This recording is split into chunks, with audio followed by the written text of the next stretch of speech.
ప్రభు మనకు అనుగ్రహించిన ఈ శ్రేష్టమైన లెంటు దినాలను బట్టి మనం దేవునికి ఎంతగానో వందనస్తులమై ఉన్నాం. దేవుడి వల్ల వాక్యములు మనం జ్ఞాపకం చేసుకున్నట్లయితే అపోస్తల కార్యముల గ్రంథం 1వ అధ్యాయంలో ఓ థియోఫిలా అని మనం చూస్తున్నాం. ఇంగ్లీష్లో థియోఫిలస్ అని అంటారు. థియోస్ అండ్ ఫైలో, ఈ రెండు మాటలు అంటే బిలవర్డ్ ఆఫ్ గాడ్, దేవునికి ప్రియుడు లేదా దేవుని ప్రేమించువాడు అని అర్థము. థియోఫిలా అంటే ఎవరి థియోఫిలస్ అంటే, ఒకవేళ వైద్య వృత్తిలో ఈ లూకా స్వార్థ వ్రాసిన లూకా వాజ్ అ డాక్టర్. ఆయన వైద్య వృత్తిని చేసేవాడు. దైవజనుడైనటువంటి అపోస్తలుడైనటువంటి పౌలుతో కలిసి మిషనరీ ప్రయాణాల్లో పాల్గొని అనేక చోట్ల సంఘాలు స్థాపించడానికి ఈ డాక్టర్ కూడా పరిచయలో వాడబడ్డాడు. ఈయన థియోఫిలస్ అనే ఒక సంపన్న కుటుంబానికి చెందినటువంటి ఒక వ్యక్తికి ప్రభు యొక్క చేసిన కార్యాలన్నింటిని గురించి ఒక రికార్డెడ్గా, అంటే ఈ దినాల్లో మనకు న్యూస్ పేపర్స్ ఉన్నాయి, ప్రతిరోజు ఏం జరుగుతుందని తెలుసుకోవడానికి. లేదా ఇప్పుడు టెలివిజన్ వచ్చేసింది, సోషల్ మీడియా, వీటి ద్వారా అప్ టు డేట్ ఇన్ఫర్మేషన్ ఎక్కడ ఏం జరుగుతుంది అనేది. ఆ దినాల్లో ఎవరైనా చదువు వచ్చిన వారు రాసి పత్రాల ద్వారా ఇతరులకు పంపిస్తే తప్ప సమాచారం అందేది అంత సులభంగా ఉండేది కాదు. దాని కొరకు యేసుక్రీస్తు ప్రభువు వారు చేసినటువంటి కార్యాల గురించి, వారి జీవితం గురించి, the life and teachings of Jesus, యేసుక్రీస్తు యొక్క జీవితము, ఆయన చేసిన పరిచర్య గురించి అనేకులకు తెలియజేయాలన్న సదుద్దేశంతో లూకా ఈ వైద్యుడు చేసిన ప్రయత్నంగా మనం చూస్తాం. మీరు లూకా సువార్త చివరి అధ్యాయాన్ని, అపోస్తల కార్యముల 1వ అధ్యాయాన్ని రెండు మనం కంపేర్ చేస్తూ కొన్ని విషయాలు మనం జ్ఞాపకం చేసుకున్నట్లయితే వ్రాయబడినటువంటి మాటలు ఏమిటంటే, యేసు తాను ఏర్పరచుకున్న అపోస్తలులకు పరిశుద్ధాత్మ ద్వారా ఆజ్ఞాపించిన తర్వాత ఆయన పరమనకు చేర్చుకొనబడిన దినము వరకు ఆయన చేయుటకును బోధించుటకును ఆరంభించిన వాటన్నిటిని గూర్చి నా మొదటి గ్రంథమందు రచించితిని. ఏమంటున్నాడంటే, చేయుటకును బోధించుటకును ఆరంభించిన యేసుక్రీస్తు ప్రభుల వారు, ఆయన కార్యాలు చేయవారు, రెండవది బోధించువారు. ఆయన చేసిన వాటన్నిటి గురించి ఆరంభించిన అంటున్నాడు. సువార్తల్లో కానీ అపోస్తల కార్యములు రాయబడినటువంటి మాటలన్నీ ఇట్ వాజ్ జస్ట్ బిగినింగ్. ఆ రోజు నుండి ఈ రోజు వరకు ప్రభు కార్యాలు చేస్తూనే ఉన్నాడు. సువార్తల్లో స్వస్థపరిచాడు, నేటికి స్వస్థపరుస్తూ ఉన్నాడు. సువార్తల్లో అనేకుల జీవితాలను మార్చివేశాడు. ఈ రోజుకు ప్రభు అనేకుల జీవితాలని మారుస్తూ ఉన్నాడు. సువార్తల్లో ఆయన ఘనమైనటువంటి కార్యాలు, సూచక్రియలు, మహత్కార్యాలు చేశాడు. ఈనాటికి అదే రీతిగా ఘనమైన సూచక్రియలు, మహత్కార్యాలు జరిగిస్తూ ఉన్నాడు. ప్రభు యొక్క వాక్యం ఆ దినాల్లో ఎంత శక్తివంతంగా ప్రకటించబడిందో ఈనాటికి అంతే శక్తివంతంగా దేవుని యొక్క వాక్యం ప్రకటించబడుతూ ఉంది. దేవుని వలన జ్ఞాపకం చేసుకున్నాం.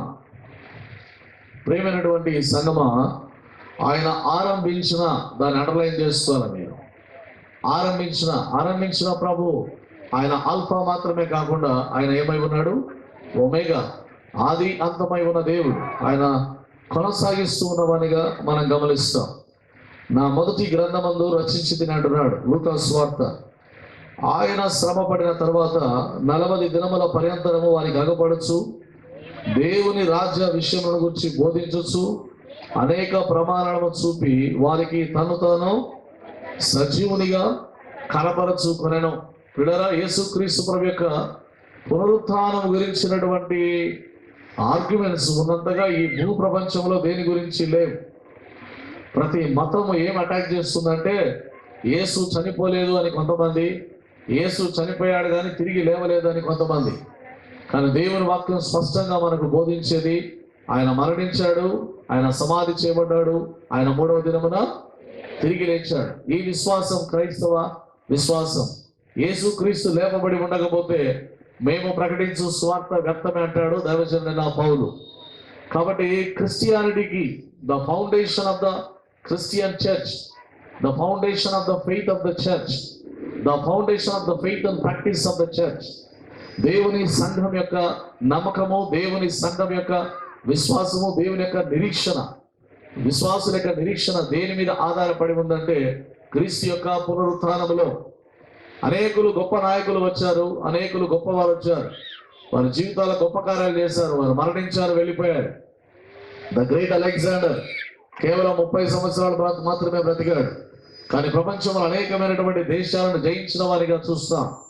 హీ రిక్వెస్టెడ్ 3 రిక్వెస్ట్, 3 ఆయన మరి మనవులు చేశాడు. మొట్టమొదటిగా ఆయన ఏం మనవి చేశాడంటే, నన్ను ట్రీట్మెంట్ చేసినటువంటి డాక్టర్స్ ఎవరో వారే నా శవపేటికను మోయాలి అన్నాడు. ఎందుకయ్యా అంటే, వీరు ప్రపంచంలో పేరుగాంచినటువంటి డాక్టర్స్, కానీ వీరు నన్ను బ్రతికించలేకపోయారు. ప్రాణం అనేది డాక్టర్ల చేతిలో లేదు అని తెలియచేయడానికి డాక్టర్లు నా పెట్టెను మోయాలి అన్నాడు. రెండవదిగా, నేను సంపాదించిన వజ్ర వైడూర్యాలు ఏవైతే ఉన్నాయో నా దేశ సింహాసనం మొదలుకొని భూస్థాపన బరియల్ గ్రౌండ్ వరకు వాటిని చల్లుకుంటూ రావాలి అన్నాడు. మరి అప్పుడు మొదలైందేమో. ఈ దినాల్లో మనం కూడా చిల్లర మరి బొరుగులు ఇవన్నీ చల్లడం మనం భూస్థాపన టైంలో గమనిస్తూ ఉంటాం. ఎందుకంటే అలెగ్జాండర్ అన్నాడు, కోట్లు నేను సంపాదించాను కానీ ఒక్క రోజు కూడా నేను కొనలేకపోయాను అన్నాడు. దేవుని వల్ల కోట్లతో ఏమైనా మనం కొనవచ్చేమో కానీ నీ ఆయుష్ను ఒక్క రోజును కూడా, ఒక్క నిమిషాన్ని కూడా దేవుడు శాసించిన దానికంటే ఒక్క రోజు కూడా నీవు కొనలేవు. దేవుని వల్ల డబ్బుతో మంచాన్ని కొనగలం కానీ డబ్బుతో నిద్రను కొనలేము. డబ్బుతో మందులను కొనగలం కానీ డబ్బుతో వైద్యాన్ని, చికిత్సను మనం కొనలేము. డబ్బుతో ఎంటర్టైన్మెంట్ కొరకు టీవీలు, సినిమాలు చూడవచ్చు కానీ ఆ డబ్బు నిజమైన ఆనందాన్ని నీకు ఇవ్వదు. డబ్బుతో ఆహారం సమృద్ధిగా మనం కొనవచ్చు, తినవచ్చు కానీ దాన్ని జీర్ణం చేసుకునే కెపాసిటీ డబ్బు మనకు వెచ్చించదు. కాబట్టి డబ్బు కొని చేయగలదు, కానీ డబ్బు చేయలేనివి కూడా ఉన్నాయని అలెగ్జాండర్ లోకానికి జ్ఞాపకం చేస్తున్నాడు. మూడవదిగా అలెగ్జాండర్ యొక్క మూడవ మనవి ఏమిటంటే, ఇదిగో నా రెండు చేతులు మీరు చాపి బయటికి చాపి నా శవపేటికను మోసుకొని పోవాలి అన్నాడు. ఎందుకయ్యా అంటే, అలెగ్జాండర్ అనే కొన్ని మూవీస్ ఉన్నాయి. ఒకవేళ మీరు యూట్యూబ్లో అర్థమైనటువంటి పిల్లలు మీరు చూడగలిగితే, fight fight fight fight, victory victory victory, జయించాలా జయించాలా జయించాలా, ఈ దేశం ఇంకొక దేశం ఇంకొక దేశం ఇంకొక దేశం. కేవలం 30 ఏళ్ల ప్రాయంలో he lived a restless life, చాలా రెస్ట్లెస్ లైఫ్. ఈ దినాల్లో కూడా చాలా మంది ఎందుకు ప్రయాసపడుతున్నారో ఎందుకు అర్థం కానంతగా, కొంతమంది డబ్బు డబ్బు డబ్బు, కొంతమంది పని పని పని, కొంతమంది వాళ్ళ అంటే జీవితంలో ఒక దిశ దశ అనేది లేకుండా. అలెగ్జాండర్ అంటాడు, నేను 30 ఏళ్ల ప్రాయంలో దేశాన్ని జయించాలని రాత్రింబవళ్ళు వేలాది ప్రాణాలు పోయాయి. నా వెంట వచ్చిన అనేకులు యుద్ధ రంగంలో వారు అసువులు బాసారు. రక్తం నా కళ్ళారా లీటర్ల కొద్దీ భూమి మీద ప్రవహించడం నా కళ్ళు చూశాయి, కానీ ఏ రోజు కూడా నేను తృప్తి చెందలేదు. నేను అనుకున్నాను ప్రపంచాన్ని అంతా జయించాలని. సరే జయించానే అనుకో, కానీ నేనేమి తీసుకొని వెళ్ళడం లేదు, నేను వట్టి చేతులతో దేశాన్ని వదిలిపెట్టి వెళ్తూ ఉన్నాను అన్నాడు. ప్రేమైన వాళ్ళ జ్ఞాపకం చేసుకున్నాం, యేసుక్రీస్తు ప్రభుల వారు తాను బోధించుటకును చేయుటకును ప్రారంభించిన పనులు, ఆయన మరణించాడు, సమాధి చేయబడ్డాడు, తిరిగి లేచాడు. మరి బుద్ధుడు ఏమన్నాడంటే, జ్ఞానం ఎక్కడుందో దాన్ని వెతకండి అన్నాడు. యేసుక్రీస్తు ప్రభు గురించి వ్రాయబడిన మాట, బుద్ధి విజ్ఞాన సర్వ సంపదలు ఆయనలో గుప్తమై ఉన్నవి. దేవుని వలన కన్ఫ్యూజియస్ అనే ఒక కన్ఫ్యూషన్ అనే ఒక మతాన్ని స్థాపించినటువంటి ఆయన ఏమన్నాడంటే, ఇదిగో దేవత్వం యొక్క గొప్ప పరిపూర్ణత ఎక్కడుందో మనకు తెలియదు, దాన్ని నేను చూడలేదు అన్నాడు. మరి వాక్యంలో మనం చూస్తాం, దేవత్వం యొక్క సర్వ పరిపూర్ణత యేసుక్రీస్తులో ఉన్నది అని. ఈ రీతిగా గొప్ప మత నాయకులు, ఈ రీతిగా గొప్ప రాజకీయ లేదా జ్ఞాన సంపదమైనటువంటి అనేక విషయాల్లో పేరుగాంచినటువంటి వారందరూ కూడా they left this world in a confusion. వారి లోకాన్ని విడిచి వెళ్ళారు, కానీ లోకాన్ని విడిచి వెళ్ళినటువంటి వారికి వారి జీవితాల్లో చాలా మందికి తాము ఏమవుతామో తెలియదు. What brings after the death, జీవితం తర్వాత, మరణం తర్వాత ఏముంది అన్న దానికి చాలా మందికి వివరణ లేకుండా, చాలా మంది అర్థం లేకుండా ఈ లోకాన్ని విడిచిపెట్టి వెళ్ళిపోయారు. కానీ యేసుక్రీస్తు ప్రభుల వారు ఆయన జీవించాడు, దానికి ఒక అర్థం ఉంది. ఆయన మరణించాడు, దానికి ఒక అర్థం ఉంది. ఆయన తిరిగి లేచాడు, దానికి ఒక అర్థం ఉంది. ప్రతి దానికైనా కారణము కలిగి, ప్రతి దానికైనా వివరణ ఇస్తూ ఆయన ఈ లోకంలో జీవించిన వారిగా ఉన్నాడు. యేసుక్రీస్తు ప్రభువు వారి జీవితంలో ఏది కూడా యాక్సిడెంట్ కానే కాదు. మనందరి జీవితాల్లో షాకింగ్స్ ఉంటాయి, మనందరి జీవితాల్లో యాక్సిడెంట్స్ ఉంటాయి, మనందరి జీవితాల్లో అబ్బా మీరు అవాక్ అయ్యారా, మీరు షాక్ అయ్యారా, ఇది మీరు ఎప్పుడు ఊహించలేదు కదా అన్నట్టుగా ఉంటాయి. కానీ యేసు క్రీస్తు ప్రభు లేఖనంలో వ్రాయబడిన రీతిగా ప్రతిదీ ఆయన జీవితంలో నెరవేరుస్తూ ఆయన జరిగిస్తూ వచ్చాడు. కాబట్టి నిన్న నేడు నిరంతరం ఏకరీతిగా ఉన్నటువంటి ప్రభు అయిన క్రీస్తు ఆయన మరణ పునరుత్థానాల ద్వారా ఆయన ఈ లోకంలో సాక్ష్యాన్ని పెట్టి వెళ్ళాడు. అందుకే సాధు సుందర్ సింగ్ ఏమన్నాడంటే, నేను అనేక మంది మత నాయకుల సమాధులను చూశాను, గొప్ప గొప్ప రాజకీయ నాయకుల సమాధులను చూశాను, గొప్ప గొప్ప తాత్వికుల సమాధులు వెళ్ళి చూశాను, అనేక దేశాలు నేను దర్శించాను, అవన్నీ మూయబడిన సమాధులు, యేసు క్రీస్తు ప్రభు యొక్క సమాధి ఒక్కటి మాత్రమే తెరవబడిన సమాధి అన్నాడు. చప్పట్లు కొట్టి దేవుని స్తుతిద్దాం. కాబట్టి ప్రేమైన దేవుని వల్ల నీ విశ్వాసానికి నా విశ్వాసానికి మన మన దైనందిన మనం చేసే ప్రార్థనలకు, నీవు చదివే వాక్యానికి, నీవు భక్తియుతంగా చేసే ఉపవాస ప్రార్థనలకు, వీటన్నిటికీ కూడా ఇదేదో నీవేదో గాల్లో దీపం పెట్టి చేసినట్టుగా కాదు. నీవు చేస్తున్న ప్రతి దానికి మహాప్రభు అన్నాడు, నాకు మొరపెట్టుమో నేను నీకు ఉత్తరం ఇచ్చేదను, నీవు గ్రహింపలేని గొప్ప సంగతులు నేను నీకు తెలియజేస్తాను అన్నాడు. హల్లెలూయా. అడుగుడి మీకు ఇవ్వబడును, వెదకుడి మీకు తట్టుడి మీకు, మీ సంతోషం పరిపూర్ణమగినట్లు. మీరు ఇంతవరకు ఏమి అడగలేదు, ఇప్పుడు అడగండి, మీ సంతోషం పరిపూర్ణమగినట్లు నేను మీకు ఇస్తాను అన్నాడు. దేవుని వలన జ్ఞాపకం చేసుకున్నాం ఈ రాత్రికాల సమయమున మనం ఆరాధించే ప్రభు సజీవుడైన దేవుడు. ఆయన నిన్న నేడు నిరంతరము ఏకరీతిగా ఉన్నటువంటి దేవుడు. ప్రేమైన వలన మరి 4-5 వచనాలు మనం చదివినట్లయితే, మీరు యెరూషలేము నుండి వెళ్ళక ఆయన వారిని కలుసుకొని ఇలాగ ఆజ్ఞాపించును, మీరు యెరూషలేము నుండి వెళ్ళక తండ్రి యొక్క వాగ్దానం కొరకు కనిపెట్టుడి. యోహాను యెహోవా కాదు, యోహాను నీళ్లతో బాప్తిస్మం ఇచ్చాను గాని కొద్ది దినములుగా మీరు పరిశుద్ధాత్మలో. లూకాసు వార్త చివరి అధ్యాయాన్ని చదవండి. లూకాసు వార్త చివరి అధ్యాయంలో ఇవే మాటలు మనం గమనిస్తాం. లూకాసు వార్త 24వ అధ్యాయము, లూకాసు వార్త 24వ అధ్యాయము 49వ వచనము. నా తండ్రి వాగ్దానము చేసినది మీ మీదికి పంపుచున్నాను, మీరు పైనుండి శక్తి పొందు వరకు పట్టణములో నిలిచి ఉండుడని వారితో చెప్పాను. పొందు వరకు ఏం చేయాలంట? మీరు నిలిచి ఉండండి కదా. దేవుని వల్ల తండ్రి వాగ్దానం చేసిన ఆత్మ పొందేంత వరకు. 4వ వచనములో, మీరు యెరూషలేము నుండి వెళ్ళక నా వలన వినిన తండ్రి యొక్క వాగ్దానము కొరకు ఏం చేయాలంట? మనము కనిపెట్టడం అనేది. మిగతా కార్యాలు చేసినంతగా కనిపెట్టడం అనేది చాలా విసుగు కలిగిస్తుంది కదా. ఇప్పుడు మీరు బస్సు వరకు వెళ్తారు, బస్సు రావాలి, అర్ధగంట అవుతుంది, 3/4 గంట అవుతుంది. బస్సు కొరకు కనిపెట్టడం ఎట్లుంటుందంటే, ఆలస్యమయ్యే కొద్ది మనకు మనసులో ఎలా ఉంటుందంటే, ఈ ప్రయాణ మార్పునిక ఇంటికి పోతే సరిపోతుందేమో అనిపిస్తుంది కదా. దేవుని వలన అబ్రహాము శారాలు కూడా కనిపెట్టారు సంతానం కొరకు. కానీ శారా అంటుంది, మన ఇద్దరం ముసలివాళ్ళం అయిపోయాం, నీవు హాగర్ని తీసుకుని వెళ్ళు, హాగర్ ద్వారా పిల్లల్ని కను. దేవుడు వాగ్దానం చేశాడు, కనిపెట్టండి. కనిపెట్టే విషయంలో అబ్రహాము శారాలు వారు సొంత నిర్ణయం తీసుకున్నారు. ఆ సొంత నిర్ణయం ఏం చేసింది? హాగరు ఇష్మాయేలును జన్మిస్తే, ఇష్మాయేలు ద్వారా అరబులు అనేక రాజులు ఉద్భవించారు, పుట్టుకొచ్చారు. 12 రాజులు, 12 మంది. ఈరోజు ఇస్రాయేల్ దేశానికి నిద్ర లేకుండా చేస్తున్న వాళ్ళు ఎవరైనా ఉన్నారంటే అది ఇష్మాయేల్ పిల్లలే. ప్రభు అన్నాడు, కనిపెట్టండి. Waiting is very very difficult. నీ ప్రార్థనా జీవితంలో కూడా వెయిటింగ్ అనేది చాలా కష్టం. కీర్తనాకారుడు అంటాడు, నా ప్రాణమా నాలో నీవేలా కృంగి ఉన్నావు, నాలో నీవేలా దేవుని యందు నిరీక్షణ ఉంచుము, ఆయన నా రక్షణకర్త, ఇంకను నేను ఆయనను కనిపెట్టండి. ప్రార్థనా సమయంలో కనిపెట్టడం. పిల్లల కోడి గుడ్డను పొదిగేసినప్పుడు దాని సమయం ఉంటుంది, ఎన్నో రోజులు. ఆ రోజులకు ముందు నువ్వు మాటికి వెళ్ళి కోడిని ఎత్తి చూసినా ఏముండదు ఆడ.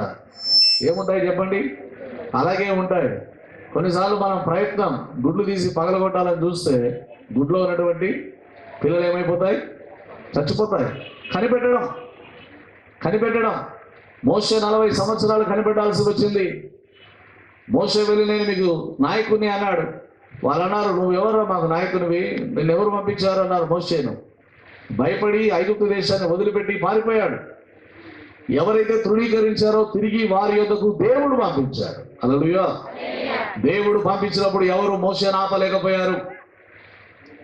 ఒక సామాన్యమైనటువంటి ఒక బానిస నువ్వు మాకు నాయకునిగా అనగానే భయపడి పారిపోయిన మోషే ఫరో సామ్రాజ్యాన్ని గడగడలాడించి ఐగుప్తును చిత్తుగా 10 తెగుల చేత సర్వనాశనమయ్యేలా మోషేను దేవుడు వాడుకున్నాడు. కనిపెట్టండి ప్రేమైన వారు, యోసేపుకి ఎన్నో కళలు వచ్చాయి.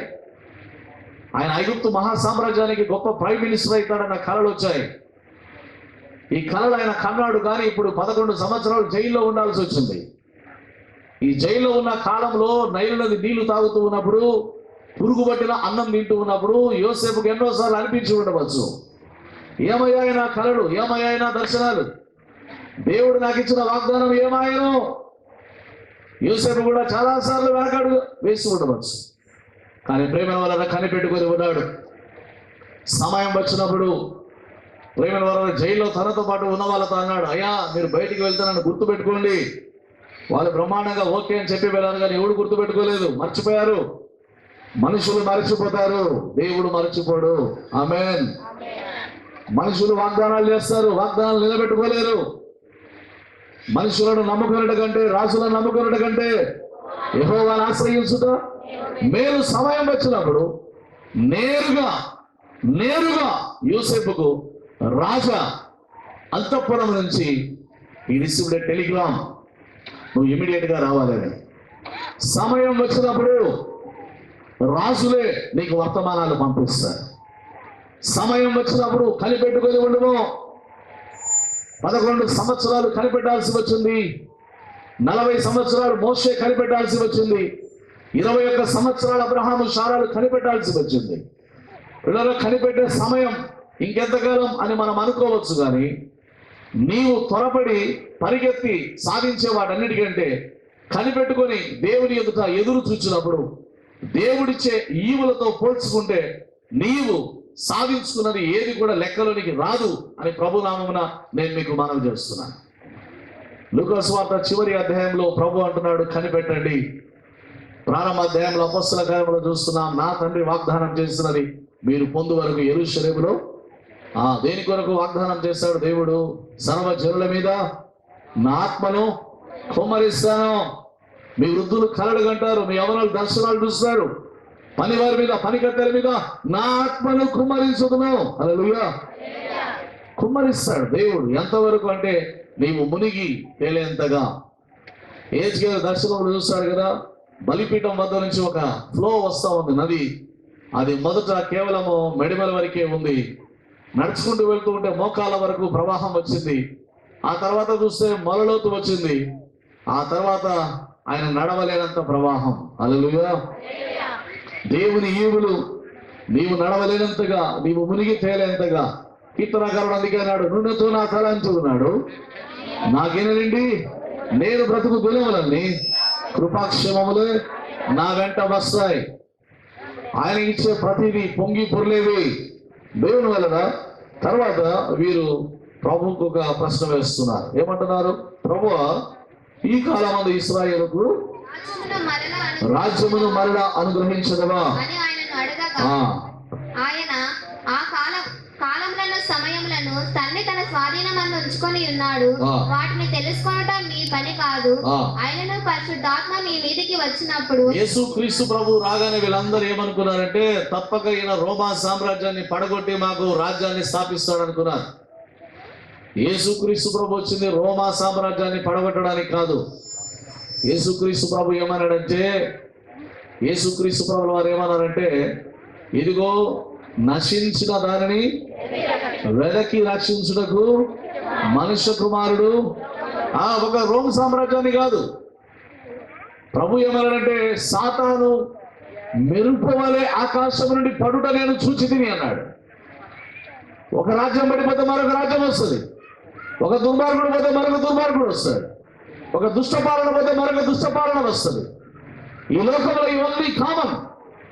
మొదట అశ్షూరీయులు వచ్చారు, తర్వాత బబులోనీయులు వచ్చారు, తర్వాత గ్రీకులు వచ్చారు, తర్వాత రోమన్స్ వచ్చారు, తర్వాత నానా రకాలైనటువంటి సామ్రాజ్యాలు వచ్చాయి. ఒక దుర్మార్గుడిని వాళ్ళు తుంచి వేస్తే మరొక దుర్మార్గుడు వస్తాడు. దుర్మార్గతకు తాము లేకుండా యేసుక్రీస్తు ప్రభు అంటాడు సాతాను మెరుపు వలె పడుట నేను చూచితిని. సాతాను క్రియలను లయపరచడానికే దేవుని కుమారుడు ఈ లోకంలో ప్రత్యక్షమయ్య. అపవాది క్రియలు లయపరచడానికే ఒక్కతో పోదు. ప్రేమైనటువంటి వాళ్ళ జ్ఞాపకం చేసుకుందాం. చైనా దేశంలో మరి మావో ఇలాంటి అనేక మంది కమ్యూనిస్ట్ లీడర్లు లక్షల మంది ప్రాణాలు ఉసురు తీసుకున్నారు.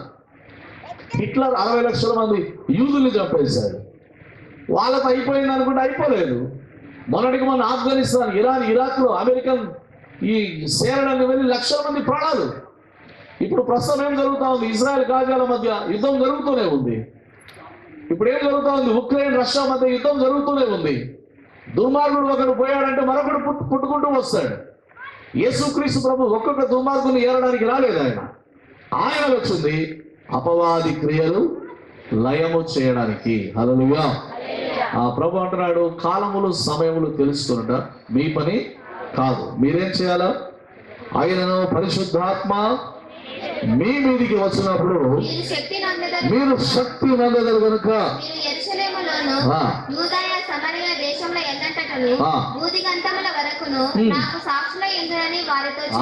you will be my witnesses. You will be my witnesses. పరిశుద్ధాత్మ మీ మీదికి వచ్చినప్పుడు మీరు శక్తి నందదరు. You will be dynamic.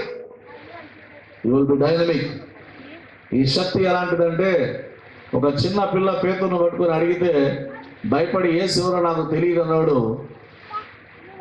ఎప్పుడైతే పరిశుద్ధాత్మ చేత నింపబడ్డాడో అధికారులందరి ముందు నిలబడి అంటున్నాడు మీ మాట వినుట న్యాయమా, దేవుని మాట వినుట న్యాయమా. పరిశుద్ధాత్మ మన మీదికి వచ్చినప్పుడు చిన్న చిన్న వాటికి మనం కృంగిపోము. పరిశుద్ధాత్మ దేవుడు మన మీదికి వచ్చినప్పుడు చిన్న చిన్న శోధనలకు లొంగిపోము. పరిశుద్ధాత్మ దేవుడు మన మీదికి వచ్చినప్పుడు చిన్న చిన్న వాటికే మనం ఆగిపోము. పరిశుద్ధాత్మ దేవుడు మన మీదికి వచ్చినప్పుడు చిన్న చిన్న సమస్యలు నిన్ను దేవునికి దూరంగా తీసుకుని వెళ్ళలేదు. పరిశుద్ధాత్మ నీ మీదికి వచ్చినప్పుడు వాక్యం ఏమంటుందంటే నీతిమంతులు సింహము వలె ధైర్యంగా ఉంటారు. Hallelujah. You will be my witnesses. సాక్షులు అంటే ఊరికే కనబడింది చెప్పడం కాదు. మేమేది చూచామో, మేమేది విన్నామో, మా చేతులు దేన్ని తాకాయో మేము దీన్ని ప్రకటిస్తున్నామన్నారు అపోస్తలులు. అంతటితో అయిపోలేదు. 11 మంది అపోస్తలులు వారి ప్రాణాలు పెట్టాల్సి వచ్చింది వారు విన్న సత్యం కోసం. వీళ్ళుగా ఈ రాత్రి గమనించాలా? యేసు నిజము కాకపోతే, యేసు యొక్క స్వార్థ నిజం కాకపోతే, యేసు యొక్క జీవితం నిజం కాకపోతే ఇంతమంది ఆయన కొరకు ప్రాణాలు పెట్టేంతగా ఎందుకు వారు దేవుని ప్రేమిస్తారు? నిన్నటికి నిన్న తెలంగాణలో మరి ప్రార్థిస్తున్నటువంటి దేవుని సంఘం మీదకి వెళ్ళి పాపం చాలా మందిని కొట్టి నానా రకాలుగా హింసల పాలు చేశారు. ఈనాటికి జరుగుతూ ఉన్నాయి. మరి యేసు క్రీస్తును మీరు చూసారంటే చూడలేదు, కేవలం విన్నారు. చూసి నమ్మిన వారికి అంటే చూడక నమ్మిన వారు ధన్యులు. ఎవరు క్రీస్తును చూడలేదు. 2000 సంవత్సరాల క్రితం బ్రతికినటువంటి ప్రభువుని ఎవరు చూసారు కలారా? మనం ఎవరం చూడలేదు. కానీ చూసి నమ్మిన ఈ సత్యం ఏదైతే ఉందో దాని కొరకు ప్రాణాలు పెట్టేంతగా దేవుని సంఘం ఆనాటి నుండి ఈనాటి వరకు ప్రభు కొరకు సాక్షిగా ఉంది. You will be my witnesses. You will be martyrs. Martyr అంటే కేవలం సాక్షి కాదు, హతసాక్షి. భారతదేశానికి తోమా వచ్చాడు, సువార్త ప్రకటిస్తూ ఉండగా, తమిళనాడు, కేరళ ప్రాంతాల్లో సంఘాలు స్థాపిస్తూ ఉండగా మత విద్రోహకారులు తోమాను పట్టుకొని నానా రకాల ప్రశ్నలు వేసి నానా రకాలుగా అవమానించారు, దూషించారు, ద్వేషించారు. కానీ తోమా ఎక్కడ కూడా వెనకడుగు వేయలేదు. ఇజ్రాయెల్ దేశం ఎక్కడ, ఇండియా ఎక్కడ? 100 రోజులు ఓడలో ప్రయాణం చేసి ఇక్కడ వచ్చి ప్రభువుని గురించి ప్రకటించడం ప్రారంభించాడు. He was a great builder. మంచి నిర్మాణాలు చేసేవాడు థామస్. ఇలాంటి ఆయనతో గుండాఫోరస్ అనే రాజు ఒక అంతఃపురం కట్టించాలనుకున్నాడు. ఈ గుండాఫోరస్ అనే రాజుకు అంతఃపురం కట్టిస్తున్న దినాల్లో తోమా యొక్క భక్తి జీవితాన్ని చూసినటువంటి గుండాఫోరస్ అనే రాజు తన జీవితాన్ని మార్చేసుకొని తన బ్రతుకును ప్రభువుకు అప్పగించుకున్నాడు. రాజే మారిపోవడం చూచి సహించలేని కొంతమంది అక్కడ ఉన్నటువంటి పండితులు, పూజారులు తోమాను తీసుకుని వెళ్ళి తెల్లవారుజామున ఆయన ప్రార్థిస్తూ ఉండగా బల్లేలతో ఆయనను పొడిచి సముద్రంలో ఆయన ముంచిపడేశారు. ఈ రోజుకు మనం మెడ్రాస్కి వెళ్తే మనం అక్కడ సెయింట్ థామస్ మౌంట్ చూస్తాం, తోమా కొండలు చూస్తాం, తోమా యొక్క సమాధి. దేవుని వల్ల ఏ బ్రిటిష్ వాళ్ళు ఇండియాకు స్వార్థం తీసుకొని రాలేదు. యేసుక్రీస్తు యొక్క మొట్టమొదటి శిష్యుడైన తోమా భారతదేశానికి స్వార్థం తీసుకుని వచ్చాడు. ప్రభు అంటాడు, ఇదిగో పరిశుద్ధాత్మ మీ మీదికి వచ్చినప్పుడు మీరు శక్తి, యు విల్ బి డైనమిక్. ఎలాంటి డైనమిజం అంటే ప్రాణం పోయేంతగా దేవుణ్ణి ప్రేమించడం, ప్రాణం పోయేంతగా. దేవుని వల్ల ఈ 2 దినాల్లో చాలా మంది మరి ప్రార్థనలతో, ఉపవాసాలతో దేవుని వెతుకుతూ ఉంటారు. నీవు గడిపే దేవుని సన్నిధిలో ఏ ఒక్క నిమిషం కూడా నీకెప్పటికీ అది వ్యర్థం కాదు అని రాత్రి నేను మీకు మనవి చేస్తున్నాను. నువ్వు చేసే ప్రార్థనలు కానీ, నువ్వు ఉండే ఉపవాసం కానీ, నువ్వు చదివే వాక్యం కానీ, లేదా నువ్వు చేసే దేవుని మందిరంలో పరిచర్య కానీ, ఏదైనా సరే దేవుని యొక్క కృప ఎలాంటిదంటే ఆయన ఏది తన కొరకు నీవు ఇచ్చింది ఆయన దగ్గర పెట్టుకోడు. నేను మీకు జ్ఞాపకం చేస్తాను, భూమిలో నీవు ఏది విత్తినా భూమి అలాగే దాన్ని పెట్టుకోదు. పెట్టుకుంటున్నదా చెప్పండి? పెట్టుకుంటుందా?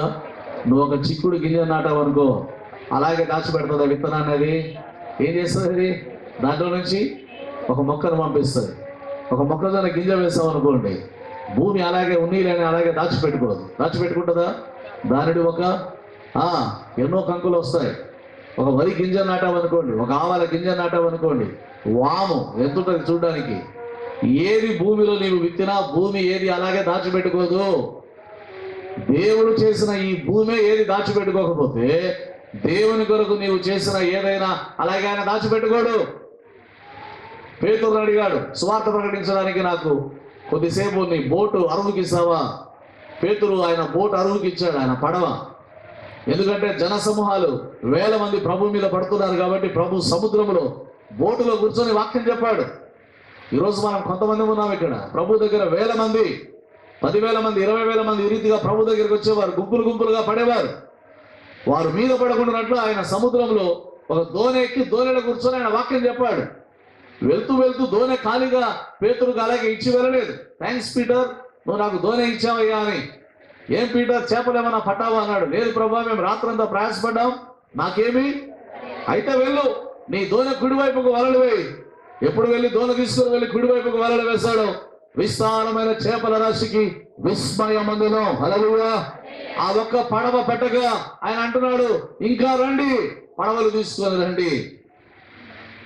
ఒక భూమిలో నువ్వు పాతిన ఏ ఒక్క విత్తనం కూడా భూమి అలాగే దాచి ఉంచుకోదు. దేవుడు కూడా ఆయన కొరకు నీవు చేసిన ఏ పనిని కూడా అలాగే దాచి ఉంచుకోడు ఆయన. ఒక బిల్డర్ దగ్గర 5 రొట్టెలు 2 చేపలు ఉన్నాయి. ఈ 5 రొట్టెలు 2 చేపలు తీసుకొని అందరికి పనిచేసి, నువ్వు చాలా మంచివిరా, నీకు మంచి అవార్డు ఇస్తాం, ఈసారి నీకు మీటింగ్లో కలిసినప్పుడు నీకు ఒక ఫోటో తీసుకుంటాం పో అని చిన్నపిల్లలకు చెప్పి పంపలే యేసువారిని. 12 గంపలు మిగిలిపోతే ఆ 12 గంపలు వారికి ఇచ్చారు. హల్లెలూయా, హల్లెలూయా. నీ యేసు కొరకు నీవేమి చేసినా, ప్రభు కొరకు నీవేమి చేసినా, సంఘములో నీవేమి చేసినా, సువార్త పరిచయ కొరకు నీవు ఏది వెచ్చించినా, నీవు వెచ్చిన ఏ ఒక్క రూపాయి కూడా, ఏ ఒక్క గంట కూడా, ప్రభు పాదాల వద్ద గడిపే ఏ ఒక్క క్షణము కూడా అది ఎప్పటికీ వ్యర్థము కాదు. This is not a waste, but this is investment. మనం బ్యాంకులలో పొదుపు చేస్తాం, వ్యాపారాల్లో పెట్టుబడి పెడతాం.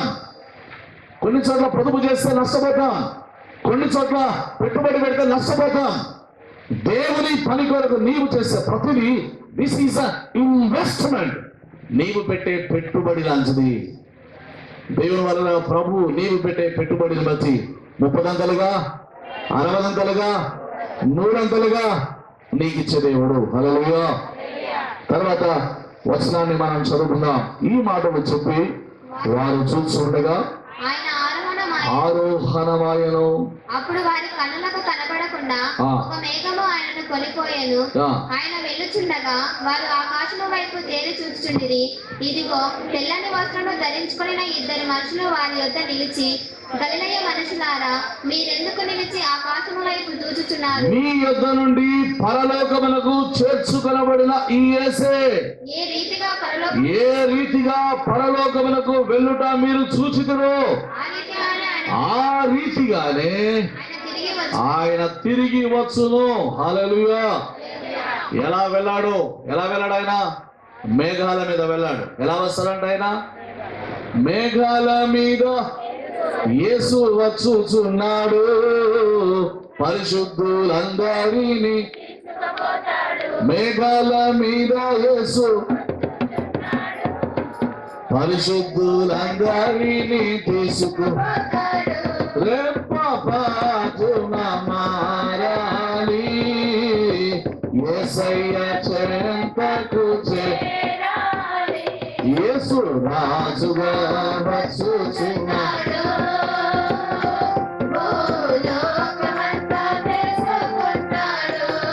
అయితే చాలా చోట్ల దీన్ని తప్పుగా అపార్థం చేసుకుంటున్నారు. ఎట్లా అపార్థం చేసుకుంటారంటే క్రీస్తు రెండవ రాకడ అనేది ఒక్కసారి జరిగే ఈవెంట్ కాదు. ఇది మొట్టమొదటిగా యేసు క్రీస్తు ప్రభుల వారు మధ్యాకాశానికి వస్తారు. This is called rapture. This is called rapture. We will be caught up in the clouds. దేవుని వాక్యంలో రాయబడిన మాట ఏమిటంటే మనమందరము మేఘముల మీద కొనిపోబడతాం.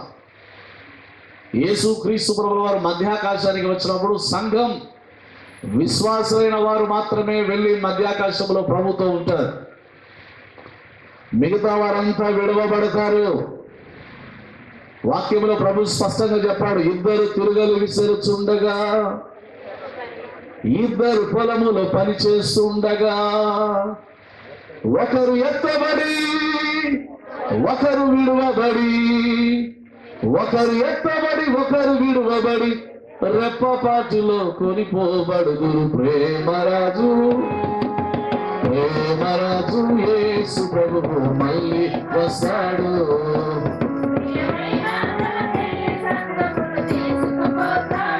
ఎవరిని తీసుకొని పోతాడు? ఎవరిని తీసుకొని పోతాడు? పెళ్లి సంఘాన్ని తీసుకొని వెళ్తాడు. వధువు సంఘమా, ఒక పెళ్లి కుమార్తె పెళ్లి కొరకు ఏ రీతిగా సిద్ధపడుతుందో, ఇస్సాకు కొరకు రిబ్కా ఏ రీతిగా సిద్ధపడి వచ్చనో, రిబ్కాను చూడగానే ఒంటె దిగి తన ముసుగు వేసుకున్నట్లుగా ప్రభువును చూడగానే మనమందరము మేఘాల మీద ఆయన దగ్గరికి వెళ్తాం. ఇద్దరు తిరగలు విసరతారంట. ఎప్పుడు తిరగలు విసిరేదంటే ఉదయకాలం వంట చేసుకోవడానికి. ఇద్దరు పొలంలో పనిచేయడం అంటే పగులు. ఇద్దరు మంచములో ఉండగా, ఎప్పుడు ఉంటారు మంచములో? రాత్రి పడున్న స్థలం, రాత్రి పడుకునే సమయం. యేసు ప్రభు యొక్క రాకడ ఉదయం ఉంటుందో, మధ్యాహ్నం ఉంటుందో, రాత్రి ఉంటుందో మనకు ప్రభు అన్నాడు, కాలములు సమయములు తెలుసుకొనుట మీ పని కాదు. ఉదయం వస్తాడో, మధ్యాహ్నం వస్తాడో, రాత్రి వస్తాడో తెలియదు. ప్రభు అన్నాడు, దొంగ వచ్చినట్లుగా నేను వస్తానన్నాడు. మీరందరూ ఇంట్లో కూర్చొని భోజనాలు చేస్తుంటే దొంగ వస్తాడా? ఎప్పుడోసారి చెప్పండి కదా. దొంగ వచ్చినట్లుగా ప్రభు అన్నాడు. భార్య, నిన్న రోజున సహోదరుడు చెప్పాడు కదా, భార్య యొక్క భక్తి భర్తను కాపాడదు, భర్త యొక్క భక్తి భార్యను, తల్లిదండ్రుల భక్తి పిల్లలను, పిల్లల భక్తి తల్లిదండ్రులను. ఎవరి భక్తి వారిదే. నీ జీవితము నీదే, నీ జీవితానికి నీవే లెక్క. నా తూకాన్ని నేనే మోసుకోవాలా? నా తూకాన్ని ఎవరైనా మోస్తారా? ఎవరు మోస్తారు చెప్పండి? నేను 70 కేజీలు ఉన్నాయనుకోండి, లేకపోతే 100 కేజీలు ఉన్నారనుకోండి, నా 100 కేజీలు నా కాళ్ళే మోయాలా? మీరు మోస్తారా? మీ తూకాన్ని నేను మోస్తానా? అంతేక ఎవరి కడుపు వారిదే. ఎవరు తింటే వారికి కడుపు నిండా తృప్తి. క్రీస్తు యొక్క ప్రభువును కలిగి ఉండడం అనేది వ్యక్తిగత.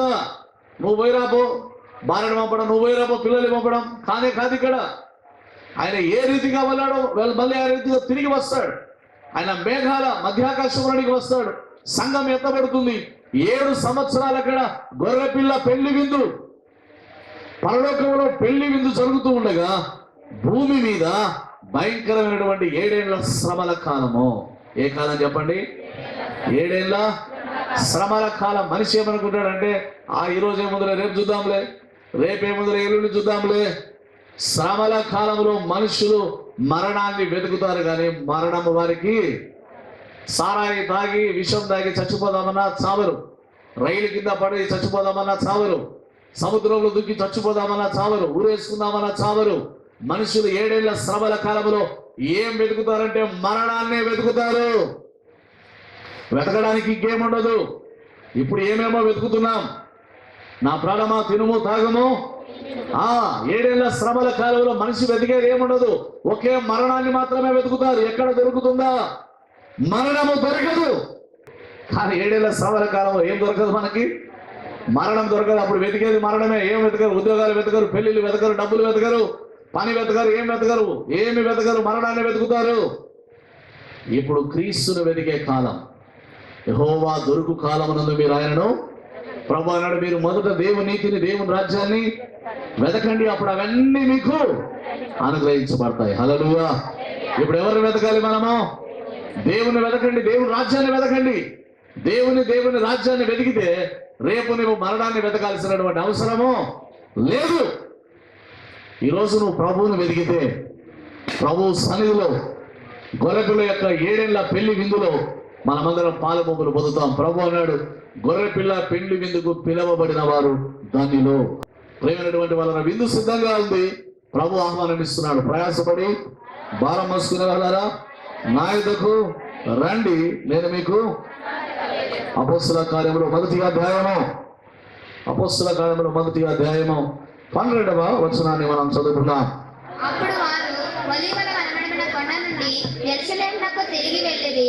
ఆ కొండ యెరూషలేమునకు విశ్రాంతి దినమున నడవదగినంత సమీపమున లూకా సువార్త ముగింపు ఒలీవ కొండ దగ్గర ఉంటుంది. అపోస్తల కార్యముల యొక్క ప్రారంభం ఒలీవల కొండ ఉంటుంది. ఈ ఒలీవల కొండ మీద నుండి ప్రభు ఆరోహానికి పరలోకానికి ఆయన ఆరోహణుడై వెళ్ళాడు. శిష్యులు తిరిగి వచ్చి 14వ వచనం ఏం చేస్తున్నారట? వీరితో కూడా కొందరు స్త్రీలు, యేసు తల్లైన మరియ, ఆయన సహోదరులు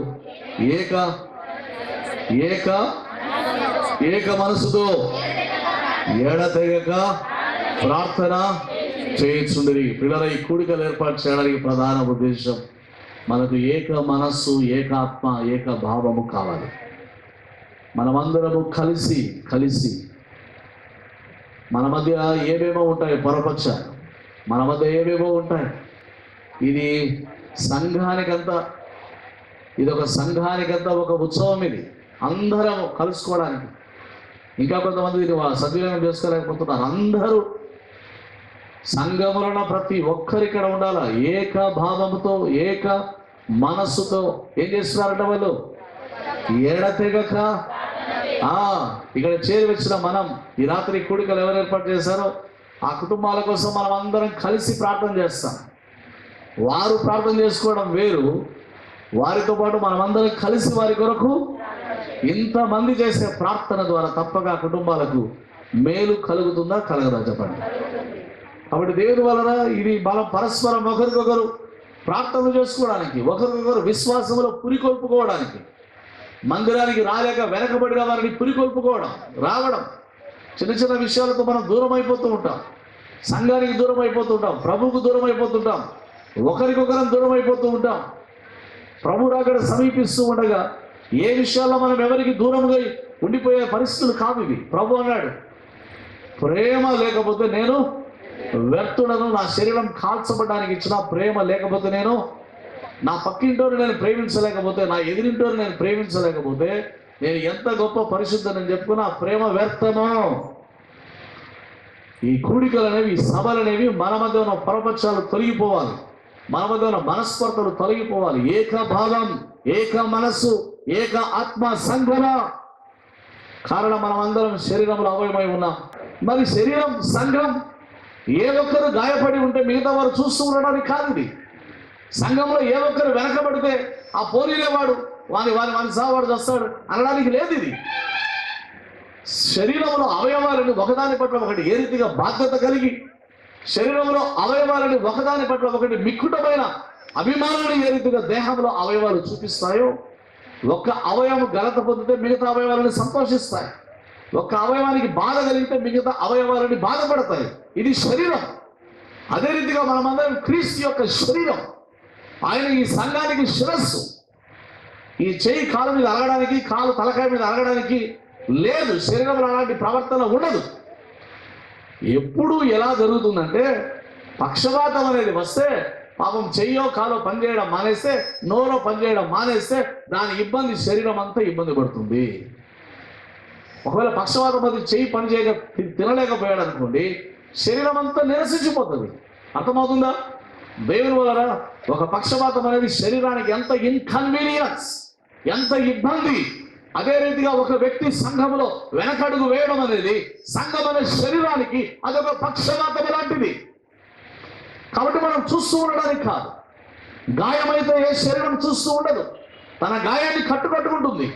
గాయానికి వచ్చిన శ్రమ విషయమై ఈగలు వాళ్తూ ఉంటే ఊరికే శరీరం అలాగే ఉంటుందా? ఉండదు. తన గాయాన్ని కాపాడుకుంటుంది. గాయం మారిపోయేలా ఈ శరీరం ప్రయాసపడుతుంది. ఆ పుండు చెడిపోవడానికి ఏదైనా ఆహార పదార్థాలు ఏమైనా పనికి వస్తాయంటే దాన్ని తినడం మానేస్తుంది. మరి ఆ పప్పులు తింటే చీమ పడుతుంది అంటే పప్పులు తినడం ఏం చేస్తాడు? మానేస్తాడు. సంఘం అంతే. ఒకరికి బాధ కలిగించేవి చేయము, ఒకరిని ఇబ్బంది పెట్టేవి చేయము, ఒకరికి బాధ కలిగించే పనులు చేయము. కానీ ఇతరులు ప్రతి ఒక్కరి యొక్క క్షేమము కొరకు పాటుపడితే సంఘము. ఆది సంఘం ఈ రీతిగా ప్రవర్తించింది. దేవుని వల్ల జ్ఞాపకం చేసుకున్నాం. ఈ శరీరం అనే సంఘం క్రీస్తు యొక్క అవయవమే ఉన్నాం. మనమందరము ఒకరినొకరు పురికొల్పుకుంటూ ఏక మనస్సుతో, ఏక భావంతో, ఏకాత్మతో దేవుణ్ణి సేవించడానికి వారందరూ ఏక మనస్సుతో ఎడతెగక ప్రార్థన చేయించుండి. చాలా ఆశ్చర్యకరమైన విషయం ఏమిటంటే, తల్లి అయిన మరియ కూడా వారితో ఉన్నారు. దేవునికి స్తోత్రం. హల్లెలూయా. ఎవరున్నా చెప్పండి. తల్లి అయిన మరియ కూడా వారితో ఉండి వారు కూడా ఏం చేస్తున్నారు? ప్రార్థన చేసే వారిగా ఉన్నారు. దేవునికి స్తోత్రం. ప్రేమైనటువంటి వాళ్ళరా, ఆ తర్వాత వచనాలు మనం చదువుదాం. 15వ వచనం. ఆ కాలమందు ఇంచుమించు 120 మంది సహోదరులు కూడి ఉండగా పేతురు వారి మధ్య నిలిచి ఇట్లా నేను. ప్రేమైన వాళ్ళరా, పేతురు భక్తుడు ఎవరి గురించి మాట్లాడుతున్నాడంటే ఇస్కరియోతు యూదా గురించి మాట్లాడుతున్నాడు. ఎవరి గురించి అండి? 17వ వచనం. అతడు మనలో ఒకడుగా ఎంచబడిన వాడై ఈ పరిచయలో పాల్గొనను, ద్రోహము వలన సంపాదించిన రూకలనిచ్చి పొలము కొనెను, తలక్రిందుగా పడి నడిమికి బద్దలైనందున పేగులన్నీ బయటికి వచ్చెను.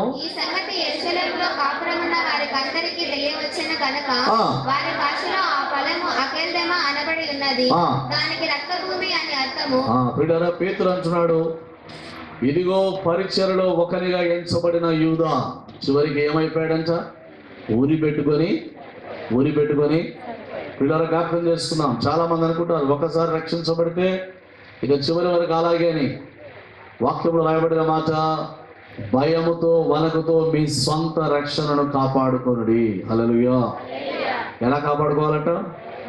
ఎలా కాపాడుకోవాలి? భయముతో వణకుతో ప్రతి వాడు ఏం చేయాలంట? యేసు స్వామితో ఉన్న ఇస్కరియోతు యూదా ఒకడు దయ్యాలు వెలగొడుతూ ఉంటే ఉన్నాడు, కుంటి వారిని బాగు చేస్తూ ఉంటే ఉన్నాడు, గుడ్డి వారిని బాగు చేస్తూ ఉంటే ఉన్నాడు. 5,000 మందికి ఆహారం పంచి పెడితే మిగతా 11 మందితో పాటు యూదా కూడా ఉన్నాడు. కానీ మిగతా వారందరూ యేసును ప్రేమించారు.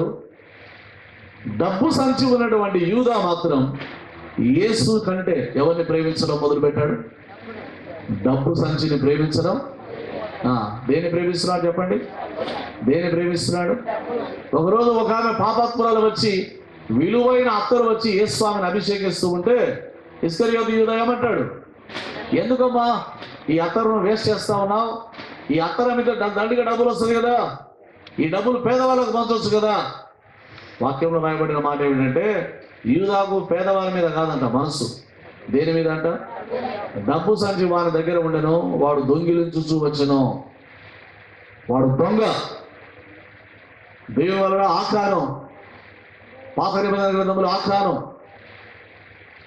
దేవుడు అన్నాడు, ఎరికోరు నేను శపించాను, ఎరికోలో ఏ ఒక్కటి తీసుకోకూడదంటే ఆకారం షీనారు వస్త్రాన్ని, బంగారు, ఈ కడియాన్ని ఇవన్నీ తీసుకుని వెళ్ళి తన డేరాలో దాచిపెట్టాడు. మరుసటి రోజు యుద్ధానికి వెళ్ళారు. యుద్ధంలో వీరు ఓడిపోయారు. వీళ్ళందరూ వచ్చి ఏడుస్తున్నారు, ఎందుకు మేము యుద్ధంలో ఓడిపోయాం? ప్రభు అంటున్నాడు, మీరు నా మీద తిరుగుబాటు చేశారు. మీరు నా మీద ఎవరేం చేశారు దేవా? యెహోషువ చీటీలు వేయడం మొదలు పెట్టాడు. 12 గోత్రాలు ఆకారం గోత్రం మీదకి వచ్చింది చీటీ. గోత్రంలో మళ్ళీ అన్నదమ్ములు ఉంటారు కదా, చీటీలు వేశారు. ఆకారం నాయన మీదకి వచ్చింది.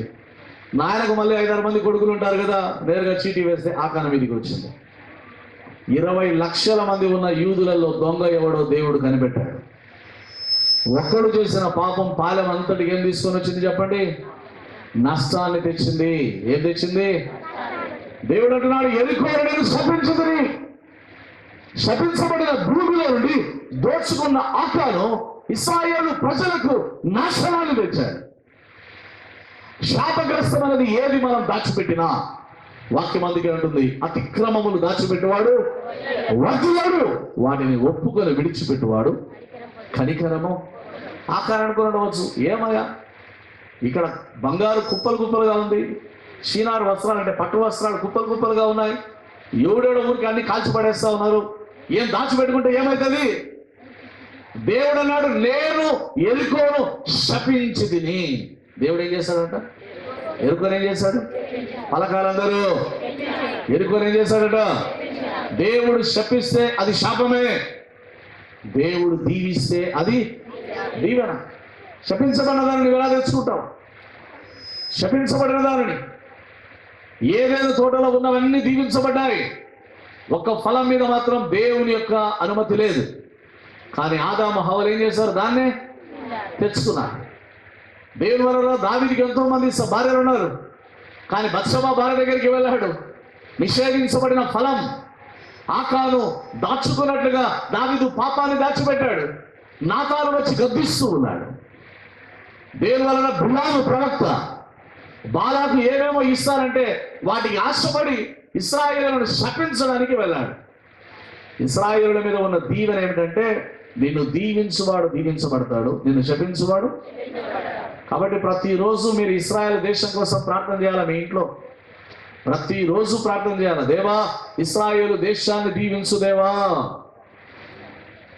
నువ్వు మంచి కోసం చేయి, స్వార్థంతో చేయి, ఏమి చేసినా నీకు దీవెనే. దేవుడు అన్నాడు, నిన్ను దీవించువారు దీవించబడతారు, నిన్ను శపించువారు అంతేక.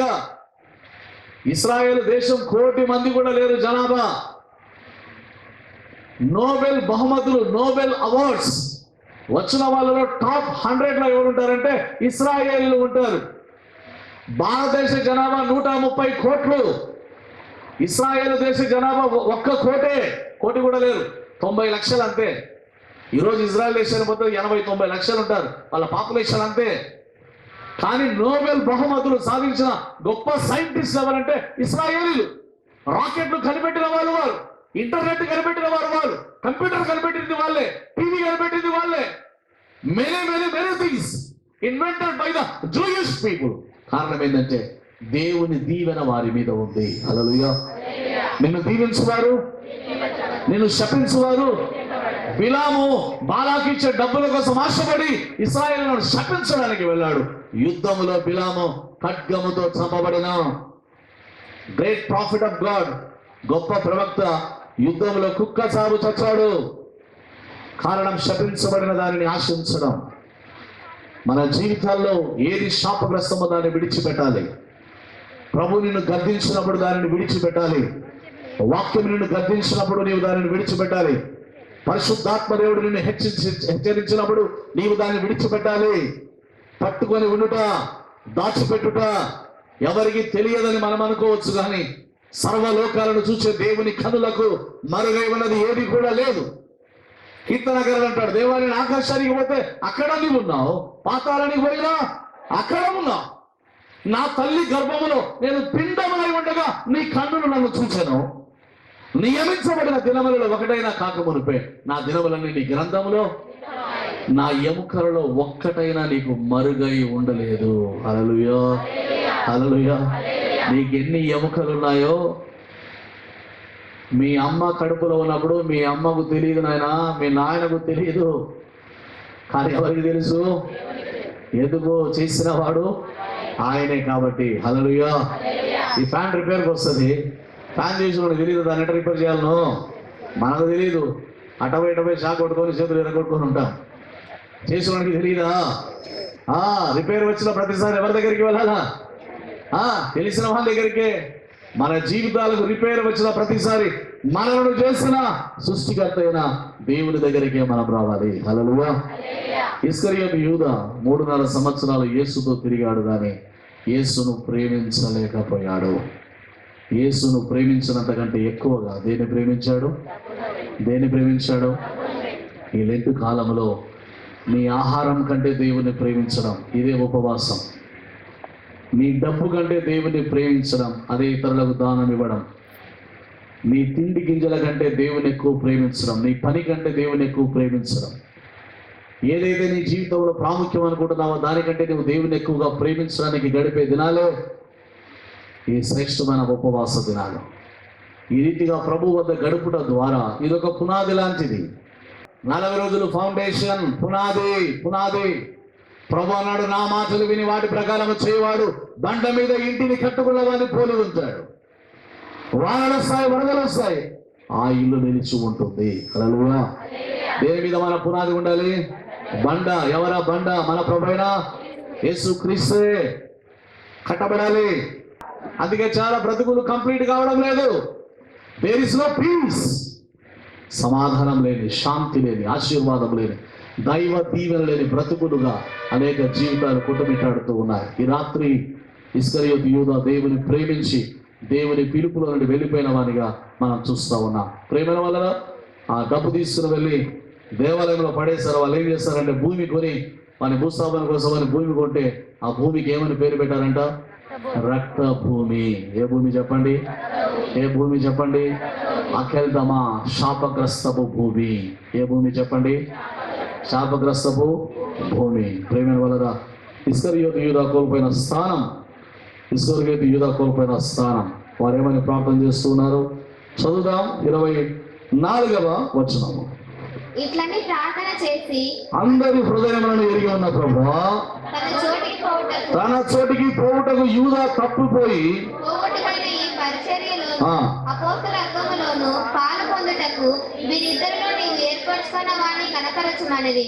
అంతటా వారు వీరిని గూర్చి చీట్లు వేయగా మధ్య పేరిట చీటి వచ్చిన కనుక అతడు 11 మంది అపోస్తలుల్లో కూడా లెక్కింపబడెను. చూడండి, 3.5 సంవత్సరాలు ప్రభుతో ఉన్నాడు, కానీ చివరికి యూదా తన స్థానాన్ని పోగొట్టుకున్నాడు. ఆ చోటులోకి ఎవరు వస్తున్నారు? అందుకే ప్రభు ఏమన్నాడు? మొదటివారు కడపటివారు. గతం కాదు, వర్తమానంలో నీవేంటి, ఇదే లెక్క. గతంలో ఎవరమైనా ఉండవచ్చు. మగ్దలేని మరియా 7 దయ్యాలు బట్టి భ్రష్టత్వంలో, వ్యభిచారంలో ఉండిపోయింది. ప్రభు ఆమె జీవితాన్ని మార్చివేస్తాడు. సమరయ స్త్రీ 5-6 మంది పురుషులతో తిరిగి వీధిలో తల ఎత్తుకోలేని స్థితి క్రీస్తు ఆమె బ్రతుకును మార్చివేస్తాడు. ఇస్కరియోతు యూదా నేను చాలా బాగున్నాను అనుకున్నాడు. చివరికి తన స్థానాన్ని పోగొట్టుకొని ఉరి పెట్టుకొని చచ్చిపోతే, ఉరి తాడు కూడా ఉండకపోతే, కింద పడి పొట్ట బద్దలైపోతే, భూస్థాపన చేయడానికి కూడా శరీరము పనికి రానంతగా క్షుద్రమైపోయింది. ప్రభువైన క్రీస్తు అన్నాడు, మనుష్య కుమారుడు తన గురించి వ్రాయబడిన దాని ప్రకారము ఆయన పోవచ్చున్నాడు. కానీ ఎవడైతే మనుష్య కుమారుని అప్పగించుచున్నాడో వానికి శ్రమ, వాడు పుట్టి ఉండని యెడల వానికి మేలు. కాబట్టి దేవుని వలన జ్ఞాపకం చేసుకున్నాం. మొదటి అధ్యాయంలో అనేకమైన ఈవుల గురించి మనం తలంచుతూ ఉన్నాం. తన స్థానాన్ని పోగొట్టుకున్న యూదాను మనం ధ్యానం చేస్తూ ఉన్నాం. మరి చాలా ఆశ్చర్యకరమైనటువంటి విషయం, నేను ఒకవేళ ప్రభు భోజన ఒకరోజు మా మహాబేస్తరం రోజు నేను మీకు జ్ఞాపకం చేయవచ్చు. ఇస్కరియోతు యూదా చిట్ట చివరి ఎపిసోడ్ యేసు స్వామితో ఏంటో తెలుసునా? చిట్ట చివరి ప్రభు రాత్రి భోజనంలో ఉన్నాడు ఇస్కరియోతు యూదా. చిట్ట చివరి ప్రభు రాత్రి భోజనంలో ఇస్కరియోతు యూదా ఉన్నాడు. అందుకే ఈ యూదా పత్రికాకారుడు ఏమంటాడంటే, అవిశ్వాసులైన వారు మీ ప్రేమ విందులలో మెట్టలలాగా ఉన్నారంటాడు. అంటే స్పాట్స్ అన్నమాట, బ్లాక్ స్పాట్స్. ఈ రూట్లలో పోతూ ఉంటే కొన్ని చోట్ల బ్లాక్ స్పాట్స్ ఉంటాయి. ఎవడు వస్తున్నాడో ఎదురు తెలియదు మనకి. మనం వేగంగా పోతా ఉంటే ఆ కర్వ్స్ ఎలా ఉంటాయంటే బ్లాక్ స్పాట్స్, దెబ్బకు యాక్సిడెంటే. ఇక కొంతమంది ప్రేమ విందుల్లో ఇలాంటి బ్లాక్ స్పాట్స్ ఉంటారంట. బ్లాక్ స్పాట్ అంటే అర్థం ఏంటంటే సముద్రంలో నదులలో ఉండే బండ రాళ్ళు, ఇవి పైకి కనపడవు. భలే ఉందిలే నది అనుకొని పడవ వేగంగా పోతూ ఉంటే ఈ బండ ఏం చేస్తుంది, ఓడను బద్దలు చేస్తుంది. అవిశ్వాసులైన వారు ప్రేమ బిందుల్లో ఉండవచ్చు, కానీ వారు మన విశ్వాసాన్ని బద్దలు చేసేంతగా వారితో మన సహవాసం ఉండకూడదు. వాక్యం గద్దించేది. యేసుక్రీస్తు ప్రభు తన స్వహస్తాలతో ఇస్కరియోతు యూదాకు రొట్టె తీసి ద్రాక్షారసములో ముంచి ఇస్కరియోతు యూదాకు రొట్టె ఇస్తే వాక్యంలో స్పష్టంగా వ్రాయబడిన మాట, యూదాలోనికి సాతాను ప్రవేశించును. ఎవరిచ్చారంట రొట్టె?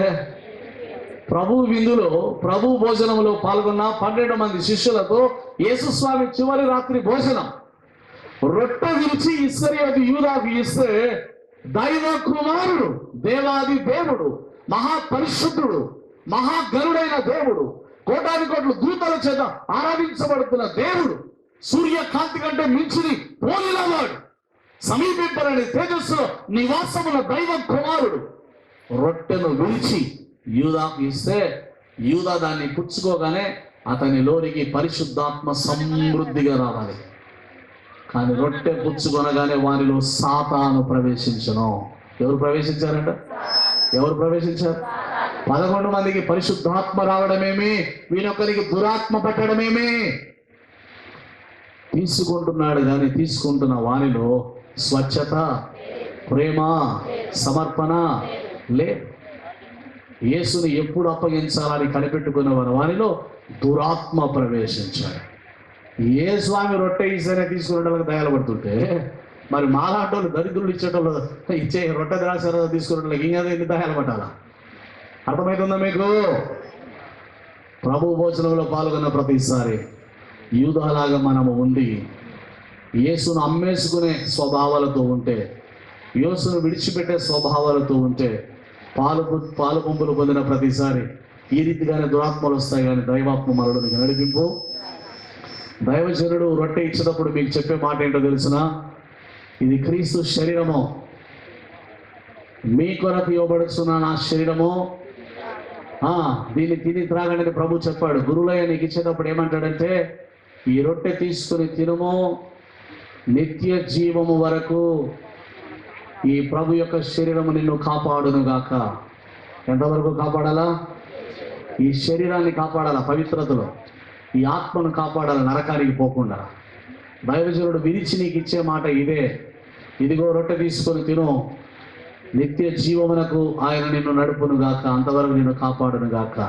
కాబట్టి ప్రియమైనటువంటి వాళ్ళలో అపోస్తల కాలంలో 1వ అధ్యాయంలో ఇలాంటి అనేకమైన విషయాలు మనం ధ్యానం చేస్తాం. 2 దినాల్లో ప్రభు మనకు శ్రేష్టమైన కరుణాన్ని ఇచ్చాడు. ఈ రీతిగా రోజు ఒక అనేకమైన విషయాలు మనం తెలుసుకున్నాం. నేను మొన్నటి రోజున మీకు తెలియజేసినట్టుగా కేవలం ఇలాంటివి 10 రోజులు మాత్రమే ఉన్నాయి, లేదా 11 రోజులు మాత్రమే. ఇప్పటికే 1-2 రోజులు ఆల్రెడీ బుక్ అయిపోయాయి. కాబట్టి రేపటి రోజున ఎవరు అని చెప్పినప్పుడు దయచేసి సిద్ధపడి అందరూ కూడా ఈ కార్యక్రమాలు చక్కగా నిర్వహించండి. ఒకవేళ ఇంకా చాలామంది ముందుకు వస్తే ప్రతిరోజు కూడా జరపడానికి ప్రయత్నం చేస్తాం. ఇది కేవలం మీలో ఆసక్తే, మీ ఆసక్తిని బట్టే. ఎందుకు ఇది బుధవారం శుక్రవారం పెట్టామంటే, ఇంతకుముందు నేను పనిచేసిన సంఘాలు ఎట్లా చేయలే, ప్రతిరోజు 40 రోజులు చేశాను. ఇక్కడ ఎలా ఉంటుందో తెలియదు కాబట్టి నేను బుధవారం శుక్రవారం ప్రారంభించాను. ఒకవేళ మీరు ఉత్సాహంగా ప్రతిరోజు చేయడానికి ముందుకు వస్తే ప్రతిరోజు ఇలాంటి కోడికలు జరుగుతాయి. ప్రతిరోజు దేవుని వాక్యాన్ని మనం ప్రబలంగా ధ్యానిస్తాం. కుటుంబాల కొరకు మనమందరం కలిసి ప్రార్థన చేస్తాం. మనందరి ప్రార్థనలు కుటుంబాలకు దీవెన, ఆశీర్వాదాలు సమృద్ధిగా దయచేస్తాయి. మనమందరం కూడా నూతనత్వంలోనికి, ప్రభు యొక్క కృపలోనికి దినదినం మనం రూపాంతర అనుభవంలోనికి మనం వెళ్తాం. అలాంటి కృప పరిశుద్ధాత్మ దేవుడి రాత్రి మనందరికీ ప్రసాదించును గాక. ఆమేన్. అందరూ మోకరించండి. మహిమ నీకే ప్రభు, ఘనత నీకే ప్రభు, మహిమ నీకే ప్రభు, ఘనత నీకే ప్రభు, స్తుతి మహిమ ఘనతలు ప్రభావము రాజునకే. ఆరాధన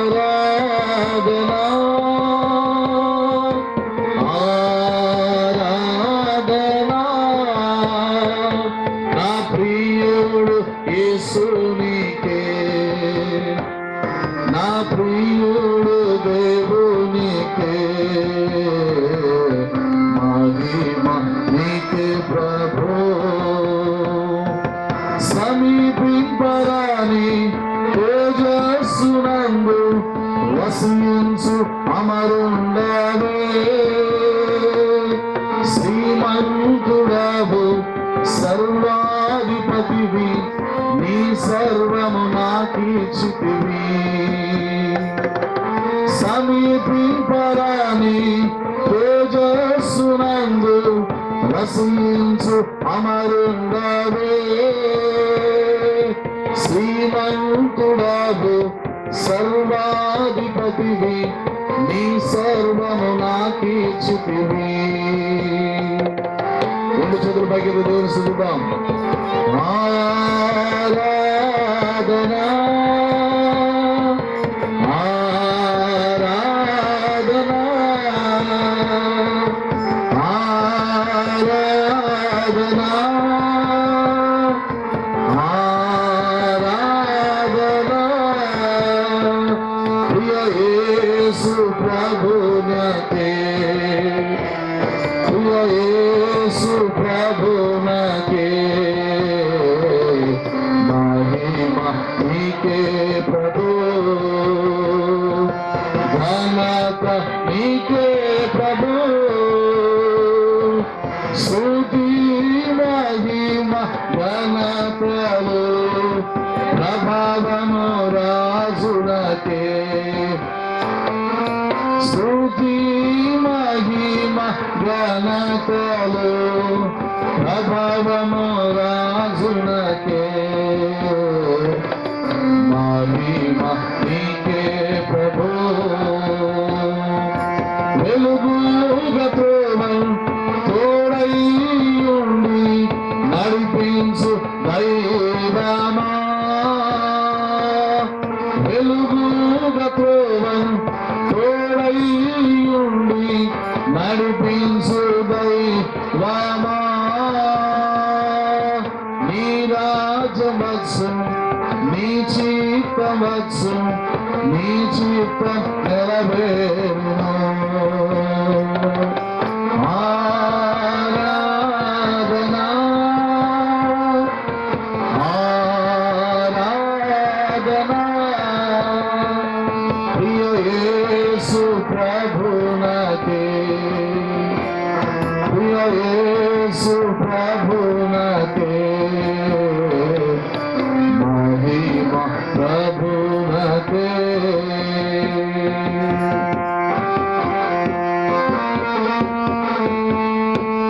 రాత్రి ఇక్కడ కూడిక నిర్వహించడానికి సహకరించిన కుటుంబాలు నెత్తిగొప్పల చంద్రమ్మ గారు, పాపపత్ని వెంకటయ్య గారు, పెసల విక్టర్ గారు, ఏర్వ సువర్ణమ్మ గారు, పెసల భాస్కర్ గారు, దాసరి శాంతమూర్తి గారు, పెసల జయన్న గారు, బండి ఏసన్న గారు, జాగటి చంద్ర గారు, సరళ కుమారి గారు, దర్గాయ పాల్ గారు, గొడుగు విజయరాజు గారు, జాగటి చంద్రమ్మ గారు, జాగటి శివుడు గారు, జాగటి మల్లికార్జున గారు, శీల మరియమ్మ గారు, అలికొండ శేషమ్మ గారి కుటుంబాలు వీరు ముందుకు వచ్చి ఈ రీతిగా కూడిక ఘనంగా నిర్వహించడానికి ముందుకు వచ్చిన విధానాన్ని బట్టి దేవుడి కుటుంబాలన్నింటినీ దీవించినట్టుగా మనం ప్రార్థన చేద్దాం. దయచేసి ప్రేరేపించబడిన వారు ఒకరు ప్రార్థనలు నడిపించండి. స్తోత్రం స్తోత్రం ప్రభు, పరిశుద్ధుడా మహోన్నతుడా, ప్రేమ కలిగిన రాజా, నీకే స్తుతులు స్తోత్రాలు వందనాలు చెల్లిస్తున్నాను నా తండ్రి. ప్రభా నా తండ్రి నాయన ప్రభా, మరి ఇక్కడ ఎందు నిమిత్తమై చేరి ఉన్నామో మీకు తెలిసే ఉన్నది ప్రభా. ప్రభా నా తండ్రి నాయన మరి ఈ 40 రోజులు నా తండ్రి ప్రభా నాయన మరి ప్రతి గృహము దగ్గర నా తండ్రి నాయన కూడికలు జరుపుతూ నా తండ్రి నాయన నీ యొక్క సువార్తని ప్రకటిస్తూ ప్రభా నా తండ్రి నాయన నీ వాక్యాన్ని ధ్యానించుకుంటూ ప్రభా నా తండ్రి మాకు ఇచ్చిన ఈ యొక్క తరుణాన్ని బట్టి నీకు వందనాలు స్తోత్రాలు చెల్లిస్తున్నాం ప్రభా. మరి ఇంతసేపు మాతో మీరు మాట్లాడిన విధానానికై మీకు వందనాలు స్తోత్రాలు నాయన. ప్రభా నా తండ్రి నాయన మరి అవును నాయన, మీరు మధ్యాకాశానికి వచ్చినప్పుడు నా తండ్రి నాయన మరి మమ్మల్ని అందరినీ కూడా నా తండ్రి నాయన తీసుకువెళ్ళమని వేడుకొంచున్నాం. మేమందరం కూడా సిద్ధపడులాగా సహాయము దయచేయండి ప్రభా. ప్రభా నా తండ్రి నాయన ఇస్సాకు రిబ్కాని ఎలా నా తండ్రి నాయన మరి వెయిట్ చేసి ఉన్నాడో మరి ప్రభా తండ్రి నాయన అలాగా నా తండ్రి ప్రభా మీరు మధ్యాకాశంలో నాయన మా కొరకు మీరు ఎదురు చూస్తున్నారు ప్రభా. నా తండ్రి యహలోకంలో ఉన్నంత వరకు నా తండ్రి యూదా వలె ప్రభా మేము మోసం చేస్తున్న తండ్రి ప్రభా, మా మాటలలో, మా క్రియలలో, మా తలంపులలో నా తండ్రి, మా చూపులలో నా తండ్రి నాయన అన్నిటికీ నాయన తండ్రి నాయన మోసం చేస్తూ ప్రభా జీవిస్తున్నాం. అటువంటి మోసపు జీవితాన్ని నా తండ్రి తొలగించి ప్రభా, నా తండ్రి ప్రభా అందరము సంఘం అంతా కూడా నా తండ్రి ప్రభా ఎత్తబడాలి ప్రభా, మధ్యాకాశంలో ఉండాలి నా తండ్రి. నీకు వందనాలు, స్తోత్రాలు చెల్లిస్తున్నాం మా ప్రభా. ఇంత మంచి వాక్యం ఇచ్చినందుకు నీకు వందనాలు, స్తోత్రాలు చెల్లిస్తున్నాం యేసయ్య. అవును ప్రభా, ఈ ఫాస్టింగ్ డేస్ అంతా కూడా ప్రభా నాయన మిమ్మల్ని ఎలా ప్రేమించాలి నాయన, ఇంకా ఎక్కువగా ప్రేమించుటకు నా తండ్రి మాకు కావాల్సిన నా తండ్రి నాయన ఆత్మీయమైన నడిపింపును మాకు దయచేయమని వేడుకొంచున్నాం మా ప్రభా. నా తండ్రి నీకు వందనాలు, స్తోత్రాలు చెల్లిస్తున్నాం యేసయ్య. మరి మా ప్రభా నా తండ్రి మా సొంత పనిపాటల్లో మేము ఉంటుండగా నా తండ్రి ఇవన్నీ కూడా పక్కన పెట్టి నా తండ్రి ప్రభా నిన్ను ఆరాధించుటకు నా తండ్రి నాయన మాకు కావాల్సిన నా తండ్రి ఆత్మీయమైన నడిపింపును దయచేయండి ప్రభా. నాయన మంచి మాటలు మాట్లాడుటకు నా తండ్రి కావాల్సిన ఆత్మీయ నడిపింపును దయచేయండి ప్రభా. నీకు వందనాలు, స్తోత్రాలు చెల్లిస్తున్నాం నా యేసయ్య. మరి మా ప్రభా నా తండ్రి నాయన ఈరోజు దినాన నా తండ్రి నాయన మరి కుటుంబాలంతా ఎవరెవరైతే నా తండ్రి నాయన మరి యొక్క ప్రోగ్రామ్ని నా తండ్రి నాయన ఎన్ని కుటుంబాలైతే నా తండ్రి మరి అరేంజ్ చేస్తున్నారో ప్రతి కుటుంబాన్ని నా తండ్రి ప్రభా నా తండ్రి ఆశీర్వదించండి, దీవించమని వేడుకొంచున్నాం మా ప్రభా. మరి ప్రభా మా తండ్రి ఏదే కానీ మీరు నా తండ్రి నాయన మరి ఏదే కానీ నా తండ్రి మీరు పెట్టుకోరు నా తండ్రి ప్రభా నాయన. మరి ఏది ఇన్వెస్ట్ చేసినాను ప్రభా నా తండ్రి మీరు తిరిగి ఇస్తారు నా తండ్రి, మీరు వాక్యంలో సెలవిచ్చినట్లుగా నా తండ్రి. అవును ప్రభా, ఈ యొక్క కూడికలు అంతా కూడా నా తండ్రి నాయన అనేక మందికి నా తండ్రి ఆశీర్వాదకరంగా ఉండాలి నా తండ్రి. నీకు వందనాలు, స్తోత్రాలు చెల్లిస్తున్నాం. మరి మా ప్రభా నాయన ఇక్కడ చేరొచ్చిన ప్రతి బిడ్డని పేరు పేరున ఆశీర్వదించమని వేడుకొంచున్నాం నాయన. మరి మా ప్రభా సహకరిస్తున్న ప్రతి ఒక్కరిని నాయన, యూత్ పిల్లలు అయితేనేమి, పెద్దవాళ్ళు అయితేనేమి, నా తల్లి స్త్రీలు అయితేనేమి ప్రభా ప్రతి ఒక్కరిని పేరు పేరున దీవించమని వేడుకొంచున్నాం మా ప్రభా. నీకే స్తుతులు, స్తోత్రాలు, వందనాలు చెల్లిస్తూ ప్రభా నాయన మరి ఇజ్రాయెల్ దేశం కొరకు ప్రార్థిస్తున్నాం యేసయ్య. మరి మా ప్రభా నా తండ్రి నాయన ఎక్కడెక్కడైతే యూదులు ఉన్నారో ప్రభా వాళ్ళందరినీ కూడా నాయన పేరు పేరున దీవించమని వేడుకొంచున్నాం మా ప్రభా నాయన. మరి ఆ దేశాన్ని కాపాడమని వేడుకొంచున్నాం యేసయ్య. ప్రభా నాయన వారు కూడా నా తండ్రి మీరే నిజమైన దేవుడు అని తెలుసుకునేలాగా నా సహాయము దయచేయమని వేడుకొంచున్నాం నాయనా. నీకే స్తోత్రము చెల్లిస్తూ యేసు నామమున ప్రార్థించి వేడుకుంటున్నా పరమ తండ్రి, ఆమేన్. మన పరమాత్మైన దేవుని ప్రేమ, రక్షకుడు మన ప్రభు అయిన యేసుక్రీస్తు కృప, పరిశుద్ధాత్మ దేవుని కరైన సహవాసము, సకల దీవెనలు సదాకాలము మనందరికీ ప్రత్యేకంగా ఈ రాత్రి కూడిక ఏర్పాటు చేసిన ప్రియ కుటుంబాలను ప్రతి బిడ్డకును దేవుడు సదాకాలము తోడై ఉండును గాక.